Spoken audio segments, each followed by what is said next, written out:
말씀을 함께 봅니다. 오늘은 다니엘서 12장 1절에서 3절.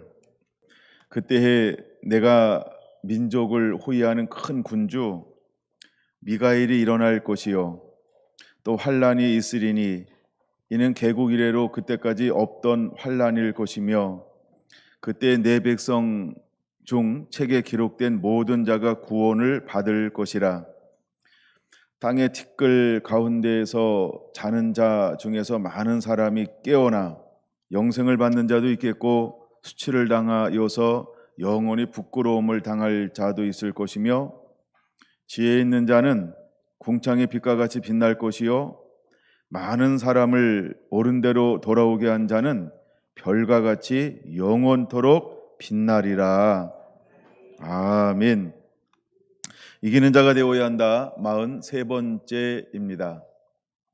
제가 다니엘 12장을 몇 번 다루다가 또 다른 데로 가고 또 다른 데로 갔었어요. 그래도 다니엘 12장을 좀 나누어야 되겠다. 꼭 나누어야 되는구나. 그런 마음이 있어서 좀 더 이기는 자가 되어야 한다를 좀 더 연장을 해봅니다. 여러분 12장 1절을 한번 다시 눈으로 보세요. 군주가 있어요. 근데 군주가 있는데 그 군주는 호위한대요. 누구를 호위하냐면 민족을 호위한대요. 근데 어느 날 그때에라고 말하죠. 그때 끝날이죠. 마지막 때를 말하죠. 내 민족을 호위하는 큰 군주 미가엘이 일어날 것이요. 아니 민족을 호위하는 미가엘 군주가 일어난다는 거예요. 사단의 군대가 셀까요? 하나님의 군대가 셀까요? 하나님의 군대가 셀까요? 마귀의 군대가 셀까요?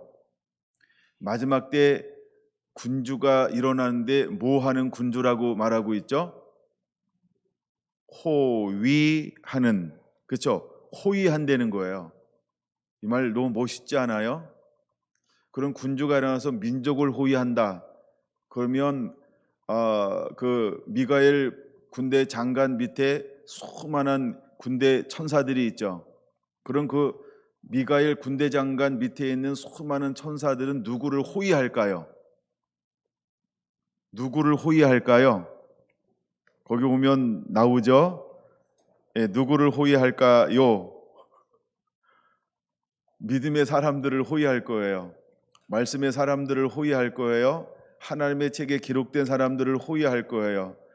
경건하게 사는 사람들을 호위할 거예요. 주님의 신부들을 호위할 거예요.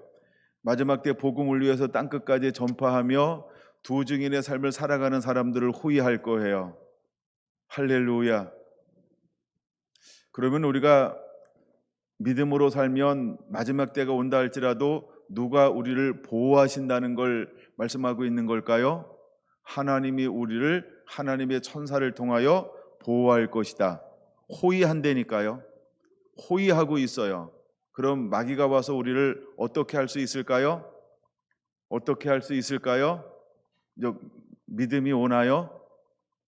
제가 1절을 읽는데 그런 마음이 들었어요. 그때에 내 민족을 호위하는 큰 군주 미가엘이 일어날 것이요 또 환란이 있으리니. 환란이 있는데 먼저 천사들이 믿음의 사람들을 호위하잖아요. 근데 환란이 일어나요. 그러면 호위하는 목적이 뭘까요? 환란에서 우리를 보호하는 거죠. 지키는 거죠. 피로를 채우는 거죠. 예배하게 하는 거죠. 또 이기게 하는 거죠. 방치하는 게 아니고 너 스스로 한번 나와봐 이런 게 아니죠. 하나님의 천사가 하나님이 우리를 보호하는 거죠. 보호한다는 말은 모든 우리의 피로를 채워줄 뿐만 아니라 우리가 끊임없이 예비하는 자가 될 거라는 거죠. 그 다음에 악한 영에게 의해서 부당에게 공격당하지 않게 할 거죠. 파편에 튀어서 상처 나가지 않고 죽지 않게 할 거라는 거죠. 이 보호한다는 거예요. 환란이 일어나게 될 거예요. 근데 어떤 환란이에요? 개국 이래로라고 하는 건 뭘까요? 하나님이 천지를 창조하신 이래로 이런 말이에요. 물론 우리가 베드로 후서에 보면 이런 말이 옛 세상을 용서하지 아니하시고, 옛 세상은 누구를 말하죠? 아담부터 노아 때까지. 그래서 타락한 모든 사람들을 뭘로 심판했다? 물로 심판했다. 그래서 다시 하나님께서 누굴 통하여서 노아를 통하여서 셈, 함, 야벳을 통하여서 이제 새롭게 또 이 땅 가운데 번성하게 만들었어요. 그럼 창 개국 이래로 그때까지 없었던 환란일 것이며, 그러면 전 세상이나 지금까지 온 세상에 한 번도 없었던 무엇이 올 것이다? 환란이 올 것이다. 근데 그 환란이 오기 전에 하나님은 누구를 파송한다고요? 하나님의 군대 장관 미가엘을 파송한다는 거예요. 일어날 것이요 라는 말은 그런 의미죠. 그래서 각각의 믿음의 사람들을 하나님의 천사를 통하여 뭐 할 것이다? 보호할 거라는 거예요. 할렐루야. 그 다음에 그때에, 그러니까 개국 이래로 그때까지 없었던 환란이 일어나는데, 그때에 내 백성 중 책에 기록된 모든 자가 구원받을 것이라. 할렐루야. 그럼 책에 기록됐다라, 그 책은 무슨 책을 말할까요? 우리가 책에는 보통 두 가지 책이 있는데, 하나는 생명책, 이름이 적혀 있는 거죠. 예수님을 임금과 구주로 모셔드린 사람만이 기록된 책이 있어요. 여러분, 예수님이 임금이십니까? 예수님이 구주이십니까? 구주라고 하는 건 뭐냐 하면, 하나님이 우리를 사랑하사 독생자를 주셨는데 그분이 이 땅에 오셔서 십자가를 지고 죄 감당하시고 죽은 지 사흘 만에 부활하셨다. 그리고 다시 오실 것이다. 이걸 믿는 거예요. 이걸 우리는 구주라고 표현하는 거예요. 그래서 예수 그리스도 기름 부음 받은 자, 그분을 내가 믿는 거예요. 그 다음에 주인으로 삼는다라고 하는 것은 내가 주인도 아니고 마귀도 주인도 아니고 날 구원하신 예수님이 내 삶의 주인이다. 그러므로 내 생각대로 살아야 돼요. 하나님 말씀대로 살아야 돼요. 하나님 말씀대로 사는 것, 이것이 주인으로 모신 자예요. 우리가 신앙생활을 하는 것은 주인이 아닐 수 있어요. 그냥 교회를 다닐 수 있어요. 이걸 다른 말로 말하면 종교의 영, 이렇게 표현하죠. 그다음에 다른 복음, 다른 예수라고도 표현하기도 합니다. 그런 것처럼 우리가 예수님을 임금과 구주로 모셔드린 사람이 어디에 기록된다? 생명책에 기록된다는 거예요. 그래서 우리가 예수님을 임금과 구주로 모셔드리는 것, 이것을 해서 우리는 구원의 확신, 구원받은 자라고 말하는 거예요. 자, 근데 그때 내 백성 중에 기록된 백성 중 책에 기록된 모든 자가 구원을 받을 것이라. 두 번째 2절, 땅의 티끌 가운데에서 자는 자 중에, 이렇게 말했어요. 땅의 티끌 가운데서 자는 자 중에, 여기 잔다라고 하는 말은 죽은 자를 말하는 거예요. 근데 티끌 가운데 하나님이 우리를 무엇으로 만들었죠? 흙으로. 그래서 정령 죽으리니 인해 사람이 죽으면 뭘로 돌아간다? 흙으로 돌아갈 것이다. 이걸 상징적으로 이렇게 표현하는 거예요. 그래서 티끌 가운데 자는 자 중에 많은 사람들이 깨어나 영생을 받는 자도 있고, 깨어나, 이건 뭘 말하는 걸까요? 이제 부활을 말하는 거죠. 그 다음에 영생을 받는 자도 있고, 수치를 당하여서 영원히 부끄러움을 당할 자도 있을 것이며, 마지막 주님께서 백보자 심판안에 하실 때에는 죽은 자 중에서 살아나서 영원한 천국에 들어갈 자도 있고, 영원한 지옥 형벌에 처한 사람들도 있게 될 것이다 라고 말하고 있는 거예요. 3절, 지혜 있는 자는 궁창의 빛과 같이 빛날 것이요. 지혜 있는 자, 지혜는 무엇을 말할까요? 바로 예수 그리스도를 소유한 자, 하나님의 말씀을 따라 사는 자, 그 말씀이 지혜이죠. 성경에는 말씀을 지혜라고 표현하고 있어요. 또 예수님이라고 표현하고 있어요. 그래서 지혜 있는 자는 궁창의 빛같이 빛날 것이며, 즉 예수님의 말씀을 가지고 사는 사람은, 온전히 예수님의 말씀에 그대로 순종하는 자는 궁창의 빛과 같이 영원토록 빛나게 될 것이다 라고 말하는 거예요. 그 다음에 많은 사람을 옳은 대로 돌아오게 한 자는 별과 같이 영원토록 빛나리라, 이렇게 말하였어요. 많은 사람을 옳은 대로 돌아오게 한대요. 많은 사람들은 옳은 곳이 어디일까요? 옳은 곳이 어디일까요? 여러분, 옳은 것은 첫째, 무엇을 말하냐 하면 말씀을 말합니다. 진리 가운데로 돌아오게 한 자를 말하는 것입니다. 이제 우리는 진리 가운데로 돌아오게 하는 자가 되어야 합니다. 옳은 데는 무엇을 말할까? 성령을 말하는 것입니다. 옳은 것은 무엇을 말할까? 거룩을 말하는 것입니다. 하나님을 닮는 것이지요. 옳은 것은 어디를 말할까? 예수님께로 돌아오는 것입니다. 그래서 예수님만 사랑하는 것을 말하는 거죠. 그래서 많은 사람을 옳은 곳으로 돌아오게 해야 합니다. 근데 왜 옳은 것을 제가 한 가지로 말하지 않고 네 가지로 말하냐 하면 이 네 가지가 하나가 되어야 한다는 거예요. 첫째, 우리는 말씀이 우리 안에 회복되어져야 합니다. 그 다음에 성령을 받아야 합니다. 성령의 인도함 받아야 합니다. 성령의 인도함 받으면 성결한 삶, 거룩한 삶을 살아냅니다. 성령의 도우시지 아니하면 거룩한 삶을 살 수가 없다는 것이지요. 그래서 거룩한 삶을 사는 사람은 누구만 사랑하게 될까요? 예수님만 사랑하게 됩니다. 그래서 많은 사람을 옳은 곳으로 돌아오게 한다라고 하는 것은 첫째, 말씀이 회복되어져야 합니다. 누가복음 24장 제자들이 말씀이 회복되죠. 그리고 오순절 성령을 받죠. 그런 다음에 그들이 나가서 거룩한 삶을 살죠. 예수님만을 증거하고 닮아가고 본받는 삶을 살며 그들 안에 있는 예수님을 보여주죠. 거룩한 삶을 삽니다. 근데 그들이 거룩한 삶을 살 수 있는 원동력은 어디서 오는 걸까요? 주님만 사랑합니다. 예수님만 사랑하니까 삶의 원동력이 사랑에서 우러나오는 거예요. 우리가 사랑하면 지쳐요? 지치지 않아요. 연애할 때를 기억하세요. 우리가 일방적으로 사랑하죠. 물론 쌍방으로 사랑하니까 더 예쁜 거죠. 근데 우리가 내가 사랑하는 마음을 부으면 지친다, 지치지 않는다. 그렇죠. 하루 종일 일하고 왔어요. 근데 만나자 그러면 나가요, 안 나가요? 그렇죠. 어디까지 가요? 김영식 집사님 서울까지. 나 그 전설 같은 이야기를 많이 들었어요. 이게 사랑하는 거예요. 저도 그랬던 것 같아요. 아무리 늦은 시간이고 아무리 빠른 시간이고 어떤 바쁨이 있고 어떤 피곤함이 있어도 만나자 그러면요, 그때부터 가슴이 뛰는 거예요. 막 설레는 거예요. 왜 그럴까요? 미치게 만드는 게 뭐가 있는 거죠?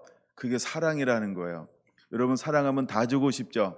사랑하면 늘 함께하고 싶죠? 사랑하면, 그쵸? 다 좋게 보이잖아요. 다 아름다운 거예요. 사랑하면 다 예쁘게 보이잖아요. 그런 것처럼 우리가 옳은 대로 돌아오게 한다라고 하는 건 결국 뭐냐 하면 말씀을 통하여 성령의 인도함 받아 예수님을 닮는 거룩한 삶을 살고 온전히 그를 사랑하는 거예요. 이것이 바로 옳은 대라고 하는 거예요. 여러분, 우리가 믿음이라고 하는 게 뭘까? 신앙생활이라고 하는 게 뭘까라고 할 때 바로 이것이 순차적으로 이루어지는 거예요. 물론 이것이 순차적으로 이루어지는데 하나처럼 보일 수 있어요. 그래서 우리가 처음 사랑을 가져라, 지난 시간에 말씀을 나눴죠. 근데 처음 행위를 가져라 이렇게 말하고 있죠. 너희가 첫사랑을 어디서 떨어진지를 회개하라, 열심을 내라, 그리고 처음 행위를 가지라는 거예요. 사랑하는 삶을 회복하라고 하는 거예요. 그런 것처럼 이제 우리에게 주어진 사명이 하나 있어요. 하나님이 사도 바울에게 이 계시록을 보여줬어요. 그리고 사도 바울에게 주님이 원하는 게 뭐냐 하면 너는 증인된, 증거하는 삶을 살아야 한다 이렇게 말을 했어요. 그러면 사도 바울이 어떤 마음으로 나가서 이것을 증거했을까요? 첫째, 예수님 사랑하는 마음. 둘째, 영혼을 사랑하는 마음. 할렐루야. 바로 하나님을 사랑하는 마음. 두 번째, 예수님을 사랑하는 마음. 그래서 누구를 사랑하는 거예요? 영혼들을 사랑하는 거예요. 어떤 영혼들을 사랑하는 거예요? 교회 안에 있는 영혼, 잃어버린 영혼 다 사랑하는 거예요. 할렐루야. 근데 에베소 교회 갔더니 어떤 영혼들이 있어요? 세상 문화에 젖었어요. 우상 숭배하는 문화에 젖었어요. 세상을 따라가는 허다한 사람들이 있어요. 근데 사도 바울 눈에는 뭐만 보이는 거예요? 세상의 문화를 쫓는 게 보는 것이 아니고요, 아버지의 눈으로 바라보니까 불쌍한 거예요. 궁휼한 거예요. 궁휼한 거예요. 저들에게 뭐가 필요한 걸 알았어요? 복음이 필요한 걸 알았어요. 생명이 필요한 걸 알았어요. 예수님이 필요한 걸 알았어요. 그러니까 그 영혼이 불쌍하고 사랑스러우니까 내게 있는 뭘 나눠주기 시작하나요? 내게 있는 것 곧 나사렛 예수의 이름, 그 이 복음을 증거하기 시작하는 거예요. 근데 이 복음을 증거하는데 사람들이 들으려고 할까요? 수많은 박해가 일어나죠. 수많은 박해가 일어나고 핍박이 일어나고 조롱이 일어나고 멸시하고 무시하고 업신여기고 그 다음에 구류하고 압제하고 모든 걸 다 빼앗고, 그럼에도 불구하고 사랑하니까 어떻게든지 그 영혼을 하나님께로 인도하기 위한 이 사랑은 지칠 수가 없는 거예요. 우리가 어떤 피곤함이 있어도 어떤 어려움이 있어도 사랑하면 뭐한다? 돌파하고 이겨내는 것처럼, 그처럼 우리 안에 하나님이 마지막에 부어주기를 원하는 게 뭐냐 하면 이 끝없는 사랑을 부어줄 거예요. 여러분, 이 사랑은 지치지 않는 거예요. 만약에 내가 사랑한다 그러는데 지치잖아요. 그럼 그것은 하나님이 원하는 온전한 사랑은 아니고요. 비슷한 거예요. 이걸 뭐라고 부르죠? 깔아요. 가짜요. 예. 모제품이요. 이건 정품이 아니에요. 우리 하나님이 원하는 사랑은요, 지치지 않는 거예요. 이제 우리가 어떤 마음을 품어야 할까라고 할 때 마지막 때는요, 사단이 자꾸 우리를 지치게 할 거예요. 예, 어제 일어났던 여러 가지 사건들이 있어요. 여러분, 할로윈은 원래 그 11월 1일 날이 모든 성인들을 기념하는 날이에요. 근데 그 전날 이 세상의 문화를 통해서 무엇을 자꾸 만들어서 이것을 기념하게 하는 거죠? 예, 뭐 해골 모양을 만들어요. 그다음에 마녀 모양을 만들어요. 이런 걸 통해서 축제를 만들었어요. 그리고 그들에게 뭘 나눠주게 하죠? 사탕 주면 안 혼내지, 이러고 있는 거예요. 여러분, 우리가 사탕 발림이라는 것은 뭐의 대명사예요? 꼬시는 거죠. 꼬시는 말 잘 몰라요? 꼬시는 거잖아요. 꼬실 때, 유혹할 때, 미혹할 때 우리가 무슨 발림한다고 그래요? 사탕 발림하지 마라 이러잖아요. 그럼 애들이요, 금붙이 주는 걸 좋아할까요? 사탕 주는 걸 좋아할까요? 예, 금붙이 주는 걸 좋아하는 것은 애가 아닙니다. 근데 사단이 이걸 이용해 가지고 문화를 만들었어요. 문화를 만들었어요. 근데 이거 역사적으로 찾아보니까 한 800년부터 이것이 시작이 됐어요. 할로윈 데이가 시작된 게 아니고요. 성인을 기념하는 날이요. 근데 시간이 지날수록 미국이라고 한 나라에서 이걸 변질시킨 거예요. 문화를 통해서요. 그래서 지난번에 봤던 그 사단은 늘 무엇을 타고 들어오냐 하면 문화를 타고 들어와요. 그러니까 우리가 너희는 이 세대를 본받지 말고 오직 마음을 새롭게 함으로 변화를 받아 하나님이 기뻐하시고 선하시고 온전한 뜻이 무엇인지 분별하라, 이렇게 말하고 있는 거예요. 근데 이미 가인의 계열을 쫓는 수많은 사람들은 사단에게 미혹당해 가지고요, 뭘 쫓아가요? 사단의 문화, 죽음의 문화, 타락의 문화, 하나님이 그렇게 싫어하는 그 문화를 그렇게도 열심히 하는 거예요. 제가 깜짝 놀랐던 것 중에 하나는 뭐냐면 이스라엘 텔아비브에 가면 수도예요. 근데 거기에 가면요, 그렇게 동성애가 세계에서 최고라는 거예요. 상상을 초월하는 거죠. 예? 난 그 뉴스 볼 때 너무나 이해가 안 됐어요. 어떻게 이스라엘에서 이런 게 세계 최고의 성적 타락한 문화를 재행할 수 있지? 이 상상이 안 되는 거예요. 근데 어떻게 미국이란 나라가 청교도의 사상을 가지고 세워진 나라인데, 아니 어떻게 거기서 늘 이렇게 마귀 문화가 꼽히고 있지? 음란 문화가 꼽히고 있지? 세상 문화를 꼽히고 있지? 헐리우드. 이런 것들이 어떻게 일어날 수 있을까? 여러분 잘 봐야 돼요. 하나님도 쉬지 않죠. 근데 사단도 뭐 할까요? 쉬지 않고 뭘 할까요? 자기의 영향력을 확대하고 있다는 거예요. 그래서 사단은 끊임없이 하는 게 뭐냐 하면 타락하게 만들기 위해서 미혹하고 유혹하는 거예요. 근데 미혹의 첫 번째가 뭐냐 하면 자꾸 우리에게 정욕적으로 가게 만들어요. 욕심으로 가게 만들어요. 그러면서 마음이 굳어지게 만들어요. 마음이 굳어지면 뭐에 반응을 안 할까요? 진리에 반응하지 않아요. 마음이 굳어지면 진리에 반응하지 않는 거예요. 그래서 우리가 소 귀에 뭐 읽기? 경 읽기. 그러면 소가 천자문을 알까요? 이러잖아요. 그렇죠? 몰라가지고. 그러니까 아무리 우리가 이야기해도 마음이 굳어지면 못 알아듣는 거예요. 벽창호가 되는 거예요. 못 알아듣는 거예요. 사오정이 되는 거예요. 못 알아듣는 거예요. 못 깨닫는 거예요. 못 깨닫는 이유는 단순합니다. 마음이 굳었기 때문에 그래요. 그가 못 알아듣는 이유는 이미 어릴 때부터 하나님의 영향을 받는 것이 아니고 세상 문화에 젖어 있다라고 하는 것이에요. 그러니까 진리를 못 알아들어요. 그러면 하나님이 우리에게 어디로 가라고 말씀하고 있나요? 저는 이사야 6장 읽으면서 깜짝 놀란 적이 있어요. 하나님이 은혜를 부어주었단 말이에요. 그리고 가서 내가 전하는 말을 너는 전하는 자가 되라라고 말씀했어요. 안에 하나님이 가라고 그랬잖아요. 뭘 줬어요? 전해야 할 하나님의 메시지, 이걸 우리는 복음이라고 말을 해요. 근데 하나님이 이사야를 보내면서 뭐라고 말을 하냐면, 이사야야 너 가서 전하지만 사람들은 눈이 있어도 보지 못할 거야. 귀가 있는데 듣지 못하고 마음으로 깨닫지 못할 거야. 근데 이사야, 너 가서 전해야 된다. 이게 도대체 무슨 말씀일까요? 그쵸? 근데 하나님은 전하기를 원하셨어요. 여러분, 이사야가 사는 삶이 어떤 삶을 살았을까요? 기기한 삶을 삽니다. 괴기한 삶을 살아요. 아주 신비한 삶을 살아요. 우리가 보통 이해하지 못할 만한 그런 삶을 살도록 하나님은 하나님의 사람 선지자 이사야를 그렇게 불렀고 그 길을 걸어가라고 말을 했어요. 남들이 이해할 수 없는 그 삶을 살아갑니다. 근데 왜 그런 삶을 살게 만들었을까요? 하나님을 그럼에도 불구하고 보여주라는 거예요. 하나님이 너희를 사랑한다는 것을 보여주라는 거예요. 그리고 언제까지 이렇게 못 듣고 못 깨닫고 못 보게 할 겁니까? 이랬더니 구루터기가 남을 때까지. 뭐라고요? 구루터기가 남을 때까지 다 사람들이 뭐하고 경건함이 거룩함이 사라진 것처럼 없어진 것처럼 보이지, 메마른 것처럼 보이지, 다 타락한 것처럼 보이지, 희망도 소망도 없는 것처럼 보이지, 그때까지 그럴 거야 라고 이미 하나님은 뭐 했어요? 그렇게 계획을 해놨다는 거예요. 자, 그러면 희망과 소망이 보이지 않아요. 믿음, 소망, 사랑, 그 중에 제일은 사랑이라고 했는데 뭐도 없어요? 믿음도 없고 희망도 없는 거예요. 뭔가 기대할 것이 없어요. 근데 그때 하나님은 일하시는 걸까, 일하지 않는 걸까요? 일하신다라고 하는 거예요. 그러면 사단이 뭐라고 행동을 할까요? 이겼다 라고 사단도 그렇게 우쭐하고 자랑할 수 있고 뽐낼 수 있죠. 어쨌든 하나님은 그렇게 하겠다라고 말씀해 놓으셨다는 거예요.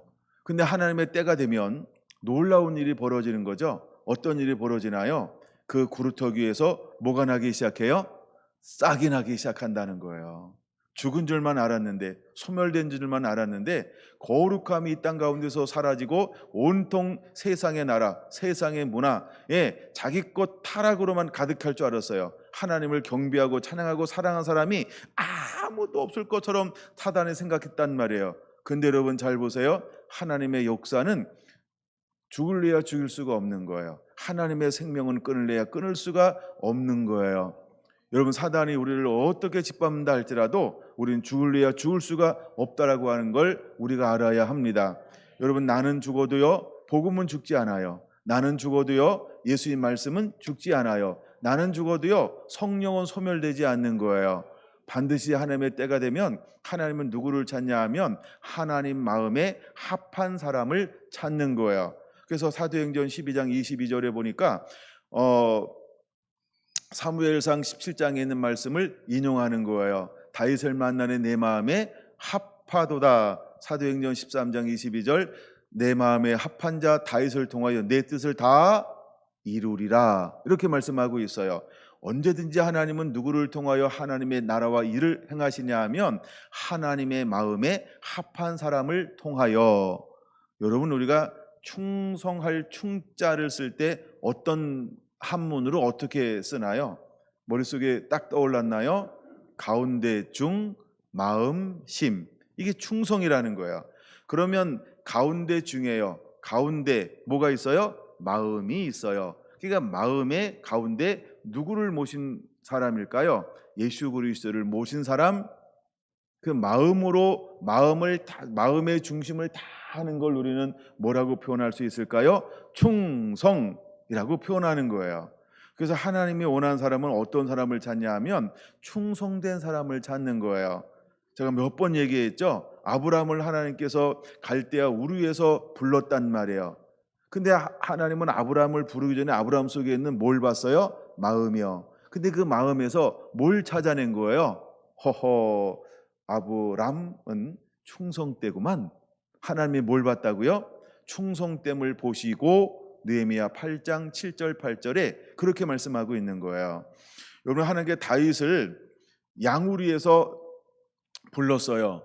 근데 그에게 하나님은 무엇을 보고서 이새에게 사무엘을 보냈을까요? 엘리압을 본 게 아니에요. 샴마를 본 게 아니고요. 누구를 봤을까요? 다윗을 본 거예요. 어디 안에 있는 다윗, 우리에서 양을 치고 있는 다윗.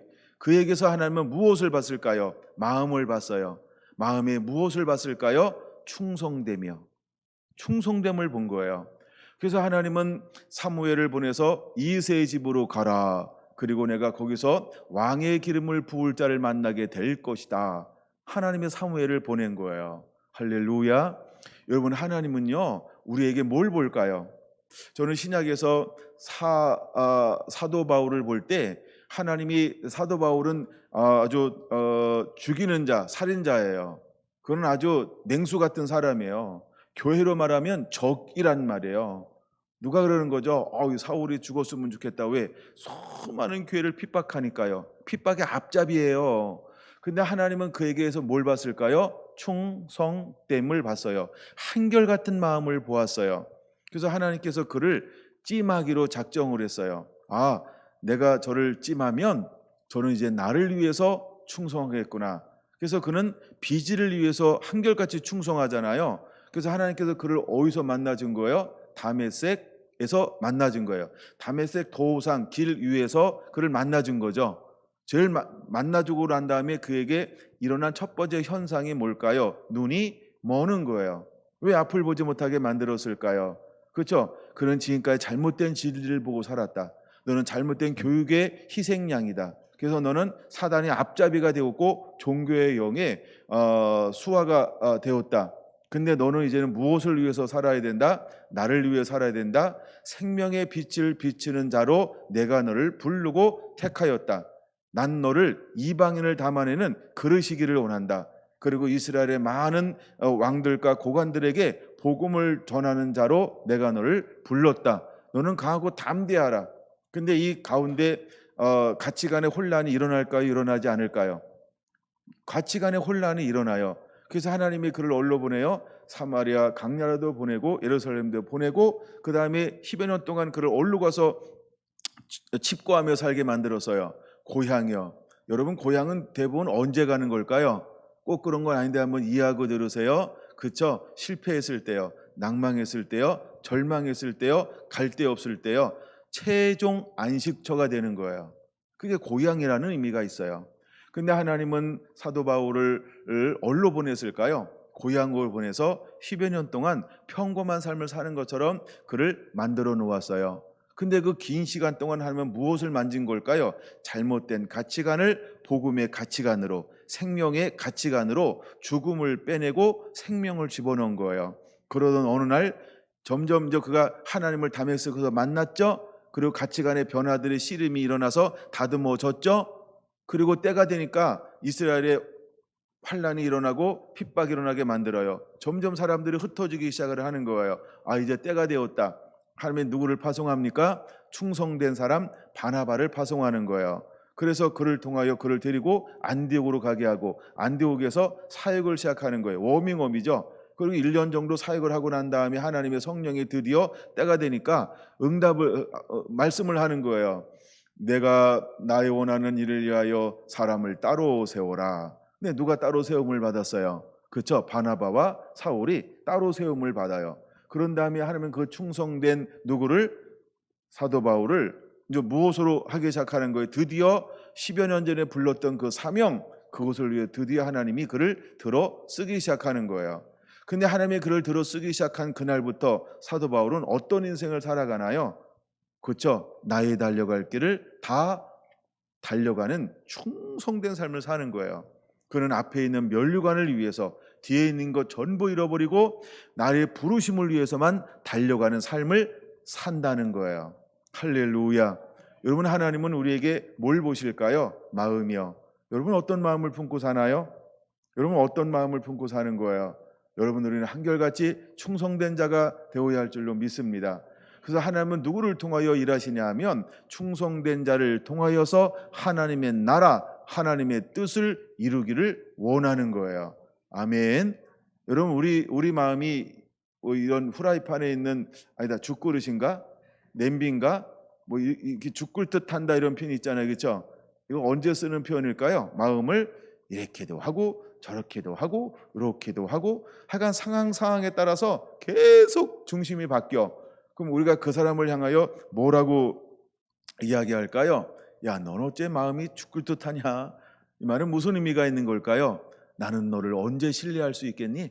야, 이번에 믿어도 돼? 이번엔 너 진짜 믿어도 돼? 야, 너 진짜 이번에는 할 수 있는 거지? 아, 그럼 한 번만 믿어봐.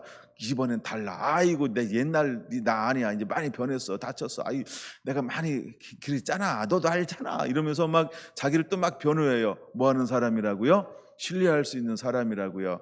여러분 다 속아봤죠? 그럼에도 불구하고 속아봤죠? 예. 그러면 하나님은 우리가 어떤 걸 보는 거예요? 중심이요. 참 우리 이제 사회에서 또 문제가 되는 것, 문제가 된다? 딱 이런 말이 있잖아요. 한 번 배반한 사람은 뭐 한다고 우리가 상식적으로 알고 있죠? 그쵸. 또 뭐 할 수 있다. 그런 사람들 좋아해요? 싫어해요? 여러분 싫어해요? 네, 여러분이 그런 거예요. 우리가 어떻게 될지. 그럼 여러분, 우리가 하나님을 향하여서는 어떤 마음을 가져야 할까요? 우리가 믿음에 대해서는 어떤 마음을 가져야 할까요? 여러분, 하나님은 우리에게 뭘 원하시냐면 변함 없는 마음을 원하는 거예요. 여러분, 우리가 한번 믿으면 다시 세상으로 가면 안 되는 거예요. 자꾸 세상으로 갔다가 주님께로 왔다, 또 세상으로 왔다 주님께로 왔다, 그러면 옆에 있는 사람이나 하나님이, 여러분 우리 어떻게 볼까요? 사단이 어떻게 볼까요? 야, 쟨 냅둬, 또 돌아올 거야. 사단이 그러고 있으면 아찔하지 않을까요? 여러분, 우리가 믿음이라고 하는 것은, 우리 마음이라고 하는 것은 하나님에 의해서 단련하고 다듬어져야 하는 거예요. 그래서 하나님께서 우리 마음을 다듬기 위해서 우리에게 허용하는 것이 있어요. 그걸 우리가 뭐라고 부르죠? 고난이라고 부르는 거예요. 우리가 하나님이 우리 마음을 다듬기 위해서 우리에게 허용하는 것이 뭐라고요? 고난, 시련, 연단, 이게 성경에 나오는 단어들이에요. 그래서 하나님은 우리를 사랑하시기 때문에 뭘 허용하시냐 하면 때로는 고난도 시련도 연단이라는 이 환경을 허용하시는 거예요.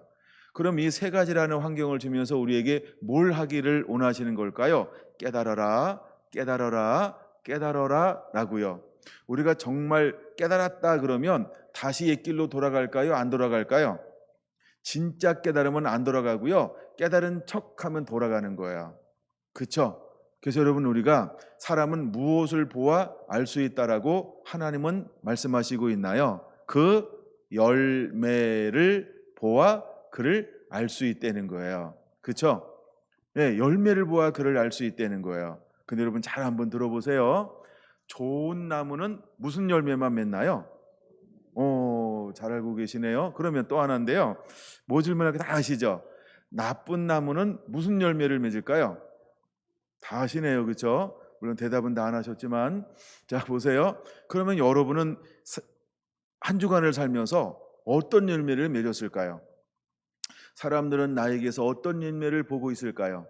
사람들은 나를 통하여서 어떤 열매를 먹고 있을까요? 남편은 아내에게, 아내는 남편에게, 부모는 자녀에게, 자녀는 부모에게 어떤 열매를 따주고 있고 나누어 주고 있나요? 응, 싫어. 아이, 싫어. 엄마 먹어. 아빠 먹어. 야, 니나 먹어라. 야, 이거 가져오지 마. 난 됐어. 마지막은 부모가 자녀에게 하는 말입니다. 여러분, 열매를 가져왔는데 여러분 어땠나요? 고마워. 감사해. 아유, 한결같네. 언제나 여러분 그 주는 열매를 받아들였어요? 여러분, 열매를 통하여 그를 알 수 있다는 거예요. 근데 가끔은 자기 자신을 과대 평가하는 거예요. 네. 난 실제는 좋은 열매가 없는데 마치 뭐 하는 것처럼 생각할 수 있어요. 먹어봐. 맛있어. 내 열매가, 내 삶이 좋은 열매인 줄 알고 과대 평가할 수 있어요. 근데 또 어떤 사람은 이런 사람이 있죠. 부끄러워. 아우, 내 건 안 돼. 어떤 사람은 또 오히려 이런 사람도 있어요. 너무 가소평가해. 정말 좋은 열매를 가지고 있는데 더 부끄러워. 아이, 나는 내놓고 싶지 않아. 아이, 왜 그래? 이러면서 좋은 열매를 맺고 있는데도 불구하고 자기 정체성이, 그쵸? 자존감이 낮은 거예요. 오히려 이런 사람들도 있어요. 여러분은 어떤 나무인가요? 자, 본문으로 돌아올까요? 다니엘서 12장 3절입니다.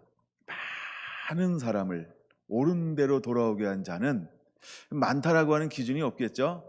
많다라고 하는 건 여기 무한의 숫자를 말하지만 그럼 한 명부터 시작해서 하여간 무한의 숫자라고 한번 생각해 봅시다. 우리가 별처럼 빛나기 위해서 해야 될 일이 있어요. 그러면 하나님의 뜻이 어디에 있는 거예요? 너는 사람을 옳은 곳으로 돌아오게 해야 한다. 이 말씀이 있는 거죠.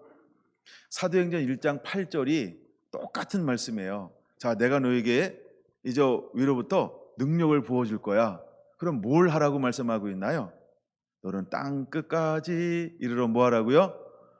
예, 증인되는 삶을 살라고 말씀하고 있어요. 이게 뭐 하는 거예요? 많은 사람을 옳은 곳으로 돌이키는 삶을 살라는 거예요. 많은 사람을 옳은 곳으로 돌이키는 삶을 살라라고 하는 거예요. 할렐루야. 이제 우리는 과학이 발달됐나요? 어릴 때부터 들었던 한 말이 있죠. 우리 어릴 때는 하늘에서 별들이 왜 이렇게 많이 보이는지 몰라요. 예, 그때는 아마 전구가 지금보다 더 발달되지 않아서 어두웠던 것 같아요. 그러니까 하늘이 더 밝았어요. 지금도 여전히 하늘이 밝을까요? 어두울까요? 밝겠죠? 근데 우리가 밝은 세상에 사니까 하늘이 좀 어두워진 것처럼 보일 수 있어요. 제가 몽골을 갔을 때인데 몽골에서 은하수를 보았어요. 이야, 추워요. 근데 그 은하수를 보는 것은 너무 멋있었어요. 정말 한국에서는 볼 수 없는 그 하늘의 아름다움이요.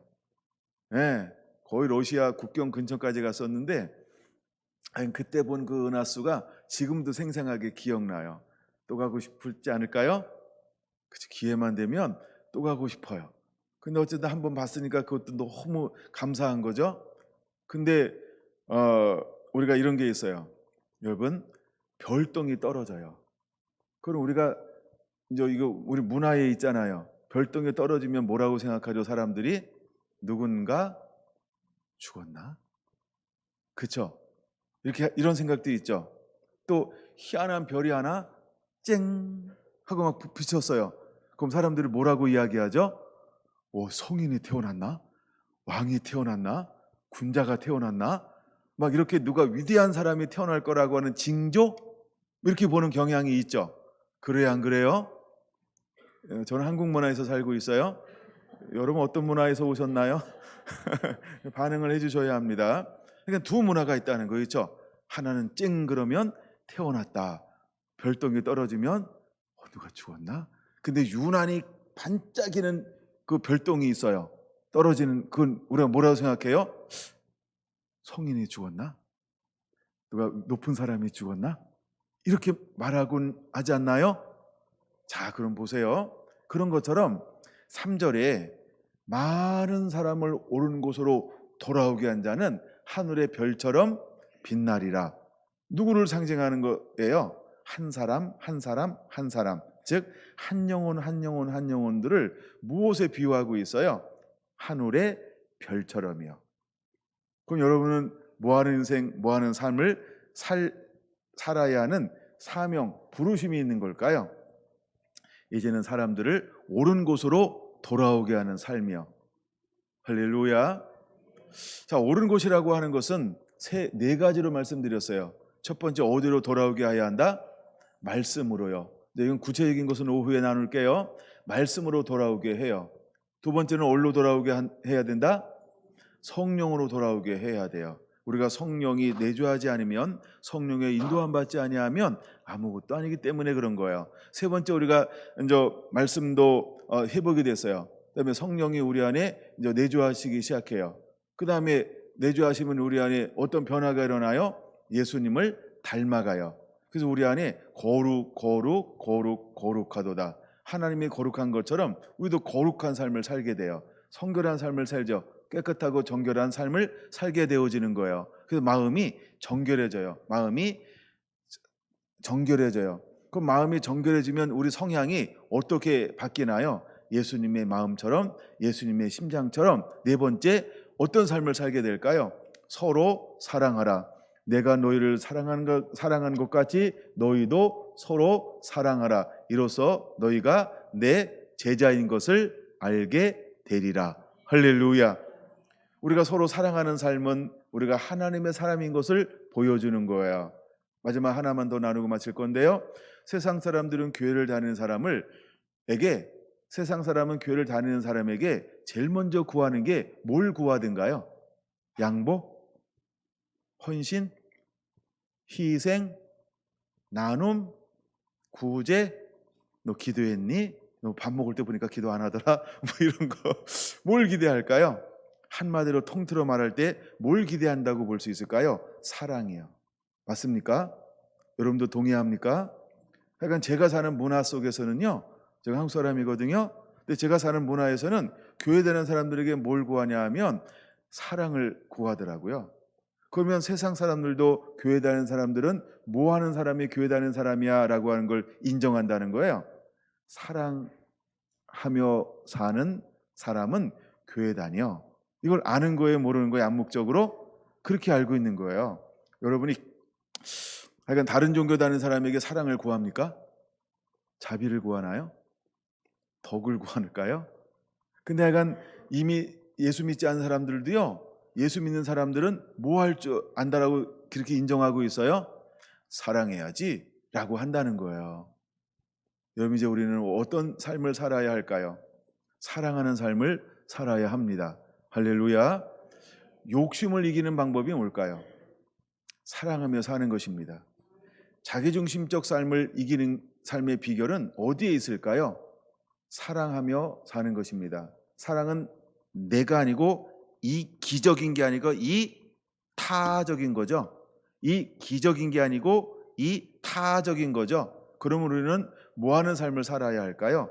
사랑하는 삶이요. 이제 여러분들은 어떤 삶을 살아야 할까? 여러분, 가을은 결실의 계절이라고 말하고 있습니다. 우리가 한 해를 뒤돌아보면서 과연 내 삶 속에는 어떤 걸 결실하고 있는가? 내 신앙과 믿음에는 어떤 걸 열매로 맺고 있는가? 내가 또 한 해 동안 살아오면서 나는 어떤 열매를 맺고 또 맺으려고 하고 있는가? 여러분, 우리는 서로 이제는 말씀이 진리가 회복되어져야 합니다. 할렐루야. 우리 안에 성령이 늘 함께하는 자가 되어야 합니다. 그러므로 깨끗하고 정결한, 성결하고 거룩한 삶을 한결같이 사는 자가 되어야 합니다. 이 사람은요, 사랑하는 사람이라는 거예요. 여러분 안에 이 놀라운 은혜가 그대로 주어져서 이제는 많은 사람을 옳은 곳으로 돌아오게 하는 그 문을 여는 자가 되기를 예수님의 이름으로 축원을 드립니다. 아멘.